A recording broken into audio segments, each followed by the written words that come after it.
Hi friends, ഇന്ന് ഞാൻ ചെയ്യാൻ പോകുന്നത് ഒരു തോരന. ഓക്കെ, ഒരു ഡ്രൈ കറി, ഫ്രൈ പോലത്തെ. ഓക്കെ, ഡ്രൈ കറി. അതിന് ഞാൻ യൂസ് ചെയ്തേക്കുന്ന ഇവിടെ ബീറ്റ്റൂട്ട് ലീഫ്. ഓക്കെ, അപ്പോൾ ബീറ്റ്റൂട്ട് ലീഫ് കൊണ്ട് ഒരു തോരൻ ഉണ്ടാക്കാൻ പോകും. അപ്പം ഞാൻ ബീറ്റ്റൂട്ട് ലീഫ് കൂടെയുള്ള ഒരു ബഞ്ച് വാങ്ങിച്ചേക്കുക.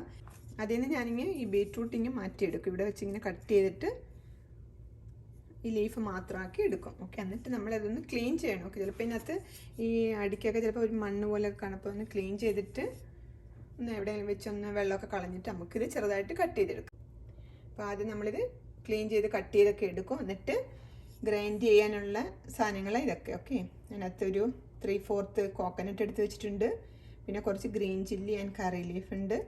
2 കഷ്ണം ഗാർലിക്, പിന്നെ 1 teaspoon turmeric powder, 1 teaspoon chilli powder and 2 teaspoon cumin powder. Okay, നമുക്കിത് കട്ട് ചെയ്ത് വരുമ്പോഴേ ഇത് എത്രത്തോളം ഉണ്ടാവുമെന്ന് പറയാൻ പറ്റത്തുള്ളൂ. അപ്പോൾ ഞാനിപ്പം 3/4 കോക്കനട്ട് എടുത്ത് വെച്ചിട്ടുണ്ട്. ഇപ്പോൾ കൂടുതലുണ്ടെങ്കിൽ നിങ്ങൾക്ക് കുറച്ചുകൂടെ ആഡ് ചെയ്യാം. പിന്നെ അപ്പോൾ ഇതാണ് ഗ്രൈൻഡ് ചെയ്യാനുള്ള സാധനങ്ങൾ. പിന്നെ ലാസ്റ്റ് നമുക്ക് സീസണിങ് ചെയ്യാനുള്ള സാധനങ്ങളാണ്. കുറച്ച് മസ്റ്റാർഡ് സീഡ് എടുത്ത് വെച്ചിട്ടുണ്ട്, കുറച്ച് ഉർദാൽ ശരിക്കും ചില തോരനൊക്കെ കടുവറുത്തിടുമ്പോൾ നല്ലൊരു ടേസ്റ്റ് വരുന്നുണ്ട്. ഞാൻ കുറച്ച് ഉർദാൽ എടുത്തിരിക്കുന്നത്. പിന്നെ 2 റെഡ് ചില്ലിയും കുറച്ച് കറി ലീഫും. ഓക്കെ, പിന്നെ അത് വറക്കാനുള്ള കോക്കനട്ട് ഓയിലും ആവശ്യത്തിനുള്ള സാൾട്ടും. ഓക്കെ, അപ്പോൾ നമുക്ക് ആദ്യം ഇത് ക്ലീൻ ചെയ്ത് ഈ ബീറ്റ്റൂട്ട് ഇവിടെ നിന്ന് ഇങ്ങനെ കട്ട് ചെയ്ത് മാറ്റിയിട്ട് ക്ലീൻ ചെയ്ത് കട്ട് ചെയ്തിട്ട് വരാം. കണ്ടോ, ഇതിപ്പോൾ ഞാനിതെല്ലാം ബീറ്റ്റൂട്ടെല്ലാം കട്ട് ചെയ്ത് ഇതിനകത്തുനിന്ന് മാറ്റി. ഓക്കെ, ഇനി നമുക്കിത് ക്ലീൻ ചെയ്ത് എടുക്കാം. ഇപ്പം ഞാൻ ആ ബീറ്റ്റൂട്ട് അതിനകത്തൊന്ന് കട്ട് ചെയ്ത് മാറ്റിയിട്ടോ. അപ്പോൾ എനിക്കൊന്നും ഒത്തിരി ഒന്നുമില്ല, കുറച്ചുള്ള ഒരു 1/4 കപ്പ് കോക്കനട്ടിൻ്റെ ആവശ്യമുള്ളൂ ഇതിന്. ഓക്കെ, അപ്പോൾ ഞാനിതൊന്ന് കട്ട് ചെയ്യണം. ഇപ്പം നിങ്ങളിങ്ങനെ ചെറുതായിട്ടാണ് ഇതിൻ്റെ ചെറുതായിട്ട് ഇങ്ങനെ കട്ട് ചെയ്ത് പോവുക, അത്രയേ ഉള്ളൂ. ഓക്കെ, ഞാൻ കട്ട് ചെയ്യുമ്പോൾ കാണിക്കും. ചെറുതായിട്ട് ആ എൻ്റെ തൊട്ട് ഇങ്ങനെ പയ്യെ കട്ട് ചെയ്യാൻ പോവുക. കണ്ടോ, ഇങ്ങനെ കട്ട് ചെയ്ത് നമ്മൾ ചീരയൊക്കെ കട്ട് ചെയ്യത്തില്ല, ചീരയുടെ തണ്ടോടുകൂടി ഇങ്ങനെ കട്ട് ചെയ്തില്ലേ, അതേപോലെ തന്നെ ഇതും കട്ട് ചെയ്തെടുത്താൽ മതി. ഓക്കെ, കണ്ടോ, ഇതേപോലെ ഇങ്ങനെ തണ്ട് ഒക്കെ കട്ട് ചെയ്ത് പിന്നെ ലീഫ് ഇങ്ങനെ കട്ട് ചെയ്ത് ഇങ്ങനെ ഞാൻ വരിക. ഓക്കെ, കണ്ടോ, ഇങ്ങനെ നല്ല ബ്യൂട്ടിഫുള്ളായിട്ട് ഇങ്ങനെ കട്ട് ചെയ്ത് എടുക്കുക. ഓക്കെ, ഇപ്പോൾ ബീറ്റ്റൂട്ട് ലീഫൊക്കെ നന്നായിട്ട് ചെറുതായിട്ട് കട്ട് ചെയ്ത് ഇങ്ങനെ എടുത്തു. ഓക്കെ, ഇനി നമുക്ക് ഈ തേങ്ങായും ബാക്കി പൊടികളില്ലേ എല്ലാം കൂടി ഇട്ടൊന്ന് ചെറുതായിട്ട് കല്ലിട്ടൊന്ന് ഇടിച്ചെടുക്കാൻ പോകും. ഓക്കെ, ഗ്രൈൻഡ് ചെയ്യാം, മിക്സിലിട്ട് ഗ്രൈൻഡ് ചെയ്യുക. ചെറുതായിട്ടൊന്ന് ചതച്ചാൽ മതി കേട്ടോ. ഒത്തിരി തോരൻ എപ്പോഴും തേങ്ങ അങ്ങ് അരിഞ്ഞു പോകില്ല. ഓക്കെ, ചെറുതായിട്ട് ചതച്ചെടുക്കുക. പിന്നെ കുറച്ച് ഗ്രീൻ ചില്ലി ഇടുക, കറി ലീഫും. ഓക്കെ, പിന്നെ ഈ ഗാർലിക്കും ആഡ് ചെയ്യണം. ഓക്കെ, അപ്പോൾ ഞാനിനി അത് ഗ്രൈൻഡ് ചെയ്തുകൊണ്ട് വരാൻ പോവാം. കോക്കനട്ട് ഗ്രൈൻഡ് ചെയ്തിട്ട് വരും. ഓക്കെ, അപ്പോൾ അതിന് ഞാൻ ഗാർലിക്ക് ചെറുതായിട്ട് ഇങ്ങനെ കട്ട് ചെയ്തു. പിന്നെ ഈ പച്ചമുളകും ഈ കറി ലീഫ് കൂടി ഇട്ടൊന്ന് ഞാൻ കല്ലിട്ട് ചതച്ചെടുക്കാൻ പോവാം. നിങ്ങൾക്ക് മിക്സിയുടെ ബൗളിൽ ഞാൻ പറഞ്ഞില്ല ഒത്തിരി തേങ്ങ അരക്കില്ല. ഓക്കെ, തോരനായതുകൊണ്ട് ചെറുതായിട്ടൊന്ന് ചതച്ചെടുത്താൽ മതി. ഞാനിതൊന്ന് ചെറുതായിട്ട് ഇതിനകത്ത് ചതച്ചെടുത്തിട്ട് തേങ്ങയും കൂടി ഇട്ട് ചതച്ചെടുക്കാൻ പോവാം. ഓക്കെ, ഇങ്ങനെ ഗാർലിക്കും ഗ്രീൻ ചില്ലിയും കറി ലീഫും ഞാൻ ചതച്ചെടുത്തു. ഓക്കെ, ഇനി നമുക്ക് ഈ തേങ്ങ അല്ലേ ഗ്രേറ്റഡ് കോക്കനട്ടിനകത്തോട്ട് ഇട്ട് കൊടുക്കുക. Okay,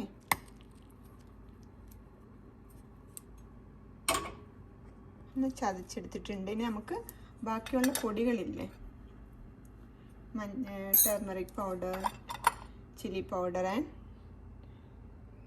cumin powder. ഓക്കെ, അതുകൊണ്ട് ഇതിനകത്തോട്ട് ഇട്ടിട്ട് എല്ലാം കൂടെ ഒന്ന് ചതച്ചെടുക്കാം. ഇതിപ്പം ഞാനിത് തേങ്ങായും പൊടിയും അല്ലേ, മുളക് പൊടിയും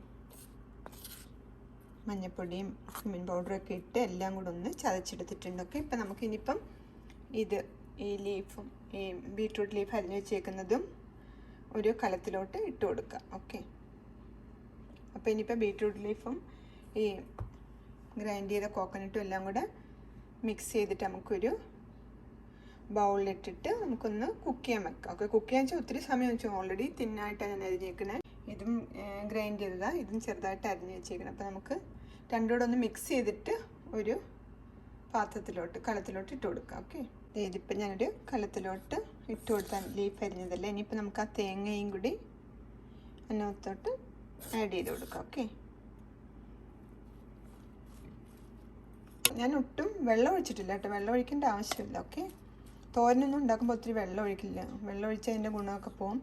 ഇനി നമുക്ക് ഒരു പാത്രം വെച്ച് ഒന്ന് അടച്ച് വെച്ചിട്ട് വേവിക്കുക. എന്നിട്ട് 2 മിനിറ്റ് കഴിയുമ്പോൾ നമുക്കൊരു കുറച്ച് ഉപ്പിട്ട് കൊടുക്കാം.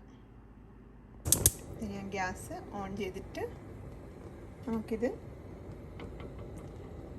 ഇപ്പോൾ ഇതൊന്ന് ഒരു പാത്രം എന്തെങ്കിലും വെച്ചിട്ട് അടച്ച് വെച്ചിട്ട് നമുക്കൊന്ന് 2 മിനിറ്റ് ഒന്ന് കുക്ക് ചെയ്തെടുക്കാം. ഓക്കെ, ഓഫ് ഫ്ലെയിം അല്ലെങ്കിൽ മീഡിയം ഫ്ലെയിമിൽ വെച്ചാൽ മതി കേട്ടോ. പക്ഷേ വെള്ളമൊന്നും നമ്മൾ ഒഴിച്ചിട്ടില്ല, അപ്പം മീഡിയം ഫ്ലെയിമിൽ 2 മിനിറ്റ്സ് വെച്ച് നോക്കാം. ഓക്കെ, ഇതിപ്പം 2 മിനിറ്റ് കഴിഞ്ഞിട്ടുണ്ട്.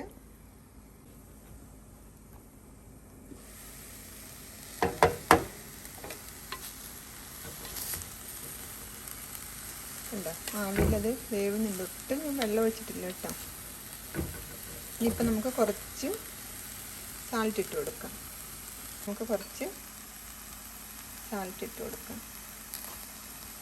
ഇതിന് ഞാൻ ഒട്ടും വെള്ളം ഒഴിച്ചിട്ടില്ല കേട്ടോ, അപ്പോഴേ നന്നായിട്ട് ആവണത്.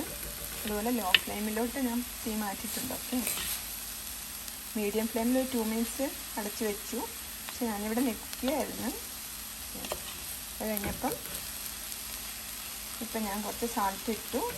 ഇനി അടിച്ച് വെക്കേണ്ട ആവശ്യമില്ല, ഓൾറെഡി വെന്തിട്ടുണ്ട്. ഓക്കെ, നമുക്ക് ആവശ്യത്തിന് ഉപ്പിട്ട് കൊടുക്കുക. ഞാനിത് ഓഫ് ചെയ്യാൻ പോകും. ഓക്കെ, അപ്പോൾ 2 മിനിറ്റ്സ് അടച്ച് വെച്ച് വേവിച്ചു. പിന്നെ ഞാനിത് ഓപ്പൺ ചെയ്ത് വെച്ചേക്കായിരുന്നു. പിന്നെ ഇനിയിപ്പോൾ ഓഫ് ചെയ്തേക്കാം. ഓക്കെ, ഓൾറെഡി ആയിട്ടുണ്ട്. ഇനിയിപ്പോൾ നമുക്ക് കടുക് വറുത്തിട്ട് അതിനകത്തോട്ട് ഇതെടുത്ത് ഇട്ടൊന്ന് ഇളക്കി എടുക്കാം. ഓക്കെ, ഞാനൊരു പാത്രം വെച്ചു, കുറച്ച് എണ്ണ ഒഴിച്ചു കൊടുക്കാം. ഓക്കെ, ഞാൻ കുറച്ച് വെളിച്ചെണ്ണയാണ് ഒഴിച്ചു കൊടുത്തേക്കുന്നത്. ഈ സീസണിങ് ചെയ്യാനുള്ള ഓരോന്നും ഇതിനകത്തോട്ട് ഇട്ട് കൊടുക്കാം. ആദ്യം ഉഴുതാൽ ഇട്ട് കൊടുത്തു. ഓക്കെ, അതൊന്ന് മൂക്കണമല്ലോ, അപ്പം അതിന് ഇച്ചിരി ടൈം എടുക്കും, അതുകൊണ്ട് ഞാൻ ആദ്യം അതിട്ടു. ഇനിയിപ്പോൾ നമുക്ക് കടുകും മുളകും ഒക്കെ ഇട്ട് കൊടുക്കാം. ഓക്കെ, ഇതിപ്പോൾ കടുകൊക്കെ പൊട്ടുന്നുണ്ടെങ്കിൽ നമുക്ക് ആ ബീട്രൂട്ട് ലീഫില്ലേ, കുക്ക് ചെയ്ത് വെച്ച് ബീട്രൂട്ട് ലീഫ് ഇതിനകത്തോട്ട് ഇട്ട് കൊടുക്കാം. അതിനകത്തോട്ട് ആഡ് ചെയ്ത് നമുക്ക് നന്നായിട്ടൊന്ന് എല്ലാം കൂടെ മിക്സ് ചെയ്തെടുക്കാം. ഞാനിതിനകത്ത് ഒട്ടും വെള്ളമൊന്നും ചേർക്കാതെ ഉണ്ടാക്കിയതാണ്. തോരൻ ഉണ്ടാക്കുമ്പോൾ ഒട്ടും വെള്ളം ചേർക്കാതെ ഉണ്ടാക്കിയാലേ ഉള്ളൂ ശരിക്കും വെജിറ്റബിളിൻ്റെയൊക്കെ ടേസ്റ്റൊക്കെ നമുക്ക് വരുള്ളൂ. ഓക്കെ, റൈസിൻ്റെ കൂടെയൊക്കെ കഴിക്കാൻ നല്ല, നമ്മളിപ്പോൾ ക്യാബേജ് തോരനും ബീൻസ് തോരനൊക്കെ ഉണ്ടാക്കുന്ന പോലെ തന്നെ. എനിവേ ചീരത്തോരനില്ല, അതുപോലെ തന്നെ ഇരിക്കും. ഓക്കെ, ഇത് ചീരത്തോരൻ പോലൊക്കെ തന്നെ ടേസ്റ്റ് വരും. ഇതുണ്ടാകും നല്ല റിയലി യമ്മി ആൻഡ് ഹെൽത്തി ആയിട്ടുള്ളതാണ്. ഓക്കെ, ബീട്രൂട്ട് ലീഫ് തോരൻ. ഓക്കെ, ഞാൻ ടേസ്റ്റ് ചെയ്ത് നോക്കട്ടെ. Okay, okay, really yummy. Okay, നമ്മുടെ ചീരത്തോരൻ പോലൊക്കെ തന്നെ. നിങ്ങൾ ട്രൈ ചെയ്തിട്ടുണ്ടാവുമെന്ന് എനിക്കറിയത്തില്ല, പക്ഷേ ഇത് റിയലി യമ്മി ആയിട്ടുള്ള ലീഫി വെജിറ്റബിൾ തോരൻ. ഓക്കെ, ബീട്രൂട്ട് ലീഫ് തോരൻ. ഓക്കെ, ഡ്രൈ കറി ഫ്രൈ എന്ന് പറയാം, എന്നുവെച്ചാൽ ഗ്രേവി ഒന്നും ഇല്ലാത്ത ഉണ്ടാക്കുന്നതാണ്. അപ്പം നല്ല യമ്മി ഹെൽത്തി ആയിട്ടുള്ള ബീട്രൂട്ട് തോരന് ഒന്ന് നിങ്ങളും ഉണ്ടാക്കാൻ നോക്കുക. ഓക്കെ, നോക്കിയിട്ട് എന്നോട് പറയുക ഇറ്റ്സ് യമ്മിയാണ്, ടേസ്റ്റാണ്, ഇതുപോലെ ഉണ്ടാക്കണം. Okay, okay, okay, then bye.